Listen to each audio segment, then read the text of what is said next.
Hello bachchon, let's read out the question. Heater of an electric kettle is made of a wire of length L and diameter D. It takes 4 minutes to raise the temperature of 0.5 kilograms of water by 40 Kelvin. The heater is replaced by a new heater having two wires of the same material, each of length L and diameter 2D. अब की बार हमारा क्या हुआ, diameter change हो गया. The way these wires are connected is given in options. तो जिस तरीके से हमारी ये वायर्स कनेक्टेड है वो ऑप्शंस में गिवन है, पैरेलल में है या फिर सीरीज में. तो हमें क्या कैलकुलेट करना है, how much time in minutes will it take to raise the temperature of the same amount of water by 40 kelvin. हमें बेसिकली टाइम कैलकुलेट करना है. तो हमारा यहाँ की कंसेप्ट जो यूज होगा वो कौन सा है, power dissipated by a resistor. तो हमारा ये की कंसेप्ट यूज होगा और हमें पता है कि power dissipated by a resistor is given by the formula V square divided by R. V हमारी क्या है, वोल्टेज, और R हमारा क्या है, रेजिस्टेंस. देखिए हम क्वेश्चन को चेक करते हैं. फर्स्ट हम कैलकुलेट करते हैं रेजिस्टेंस. हर एक वायर का हम रेजिस्टेंस कैलकुलेट करते हैं. सबसे पहले जो हमारा रेजिस्टेंस बिफोर, जो कि पुराने वाला हीटर था तब जो हमारा रेजिस्टेंस था वो किससे गिवन होगा, रो एल बाय ए, जहां पे हमारी लेंथ है एल और एरिया ऑफ क्रॉस सेक्शन क्या होगा, pi r square, pi into radius का स्क्वायर. और यहाँ पे हमारी रेडियस क्या है, डायमीटर अगर डी है तो हमारी रेडियस क्या होगी, डी बाय 2, इसका स्क्वायर. ये क्या बन गया, पाई डी स्क्वायर बाय 4. ये हमारा एरिया ऑफ क्रॉस सेक्शन. अगर हम यहाँ पुट करेंगे तो हमारे पास rho l divided by pi D square और 4 हमारा चला गया ऊपर. तो अब हम कैलकुलेट करेंगे कि रेजिस्टेंस आफ्टर रेजिस्टेंस कितना आएगा जब हमारा न्यू हीटर कनेक्ट हो जाएगा. आफ्टर रेजिस्टेंस कितना हो जाएगा, सिमिलरली रो एल बाय ए से हम डिनोट करेंगे. तो इसका जो एरिया, ये बिफोर का एरिया था, अब हमारा आफ्टर का एरिया क्या आएगा, पाई आर स्क्वायर. सिमिलरली तो हमारा आपके पास डायमीटर 2D है तो हमारी रेडियस कितनी हो जाएगी, डी स्क्वायर. ये आ जाएगा पाई डी स्क्वायर. अब हम इसको पुट करेंगे rho L by pi D square. Rho resistivity हमारी सेम रहेगी क्योंकि दोनों जो वायर्स हैं सेम मटेरियल से ही बनी हुई है. अब जो ये आर ए आया है वो हमारा कितना, ईच वायर का आया है. ईच वायर का जो रेजिस्टेंस है आफ्टर का, ये क्या आया है, रो L by pi D square. अब हमें चेक करना है कि अगर वायर सीरीज में कनेक्ट है तो क्या होगा, और अगर वायर्स हमारी पैरेलल में कनेक्ट है तो क्या होगा. अगर हमारी दोनों वायर्स सीरीज में कनेक्ट है तो रेजिस्टेंसेस हमारे सीरीज में होंगे जो कि आफ्टर के हैं, आर ए और आर ए. अगर हमारे पैरेलल में कनेक्ट है तो हमारा इस तरीके से ये कनेक्ट होंगे पैरेलल में. तो आर ए और आर ए.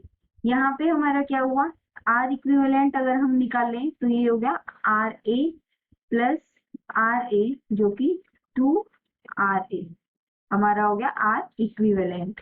सिमिलरली अगर हम यहाँ पे आर इक्विवेलेंट निकाले तो ये आ जाएगा 1 बाय आर ए. सिमिलरली अगर हम यहाँ पे आर इक्विवेलेंट निकाले तो ये आ जाएगा 1 by are equivalent is equal to 1 by r a plus 1 by r a. ये बन जाएगा 2 by r a. So r equivalent यहाँ से बन जाएगा आर ए डिवाइडेड बाय 2. अब हमें पता है कि हमारा जो आर ए है वो किसके इक्वल है, रो L by pi D square. और ये किसके इक्वल आएगा, रो L by pi D square के. और हमारा आर बी है, ये क्या है, 4 रो L by pi D square. यहाँ से हम क्या बोल सकते हैं कि हमारा आर बी किसके इक्वल है, 4 आर ए के. या फिर हम बोल सकते हैं कि हमारा आर ए किसके इक्वल है, आर बी बाय 4 के. अब हम ये वैल्यू नेक्स्ट इक्वेशंस में पुट करेंगे तो आर इक्विवेलेंट यहाँ पे क्या हो जाएगा, 2 आर बी बाय 4. यहाँ पे क्या हो जाएगा, R equivalent R B divided by 2 into 4, तो ये बन जाएगा हमारा आर बी बाय 8 और ये हमारा बन जाएगा आर बी बाय 2। अब हमें क्या कैलकुलेट करना है कि हमारी जो हीट एनर्जी है वो कितनी आएगी या फिर पावर डिसिपेटेड कितनी आएगी। अब हम बताएंगे हमारी हीट एनर्जी को। हमारी हीट एनर्जी किसके जो फॉर्मूला है वो क्या है, पावर मल्टीप्लाई बाय टाइम। अब हमारी जो हीट एनर्जी है वो बिफोर और हमारी आफ्टर जो हीट एनर्जी है वो क्या रहेगी, इक्वल रहेगी, क्योंकि हमें उतना ही गर्म हमारा जो भी हम केटल के अंदर गर्म कर रहे हैं वो हमारा पानी जो है उतना ही चाहिए गर्म। तो बिफोर का जो हमारा टाइम है वो गिवन है हमें 4 मिनट्स। हमने क्या कैलकुलेट करना है, आफ्टर का टाइम कैलकुलेट करना है। तो हीट एनर्जी जो बिफोर की होगी वो क्या आएगी, पावर हमारी v स्क्वायर डिवाइडेड बाय हमारा आर बी, ये होगी इनटू टाइम हमारा कितना आएगा 4 मिनट, तो 4 v square by R B. अब हमें हीट एनर्जी आफ्टर की निकालनी है, तो वो कैसे हम निकाल लेंगे। सबसे पहला केस हमारा क्या आएगा कि अगर वो दोनों सीरीज में कनेक्ट है, वायर्स अगर सीरीज में कनेक्ट है तो हमारा जो आर इक्विवेलेंट है वो कितना लिया जाएगा, आर बी बाय 2। तो हम इसको देखेंगे कि हीट एनर्जी आफ्टर कितनी होगी जब वो सीरीज में कनेक्ट है। पावर जो कि dissipated V C divided by are equivalent जो है हमारा R B by 2 multiply by time हमारा क्या हुआ टी यहाँ से, तो हीट एनर्जी हमारी आफ्टर की क्या हुई 2 v square by R B multiply by T. अब हमें पता है कि हीट एनर्जी आफ्टर की और बिफोर की इक्वल है, तो हमारे यहाँ पे क्या आएगा 4v square by R B is equal to 2v square by R B into T. यहाँ से हम टी की वैल्यू कैलकुलेट करेंगे, v स्क्वायर से v square cancel out, R B से आर बी, तो यहाँ देखा जाए तो हमारी टी की वैल्यू कितनी आ जाएगी 2 मिनट। अगर हमारे कनेक्शन सीरीज है तो हमारा जो टाइम लगना है वो कितना है 2 मिनट।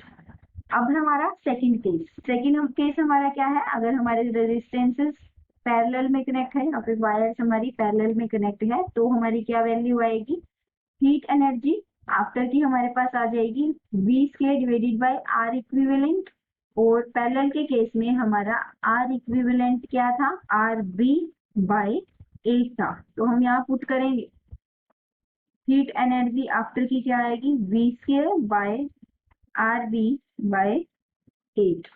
अब हमें पता है कि जो हमारी हीट एनर्जी आफ्टर की है वो किसके इक्वल है, हीट एनर्जी बिफोर के, और ये साथ में यहाँ हमारा क्या आएगा टाइम भी, क्योंकि पावर इनटू टाइम होती है हीट एनर्जी। तो अब हीट एनर्जी हमारी आफ्टर की क्या है 8 v square by R B into T is equal to heat energy हमारी बिफोर की क्या है v square 4v square by R B, तो v square by R B से v square by R B, T हमारा हुआ 4/8 या फिर हम बोल सकते हैं 1/2 या फिर 0.5 मिनट्स। तो अब हम चेक करते हैं हमारे ऑप्शन। अगर हमारे सीरीज में कनेक्शन है तो हमारा 2 मिनट ऑप्शन, तो मतलब 2 मिनट्स आई, तो ऑप्शन नंबर बी करेक्ट है। और अगर हमारा पैरेलल में करेक्ट है तो हमारा ऑप्शन 0.5 मिनट आई, तो वो हमारा डी ऑप्शन करेक्ट है।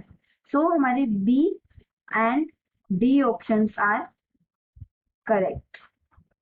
Thank you. Hope you understood it well.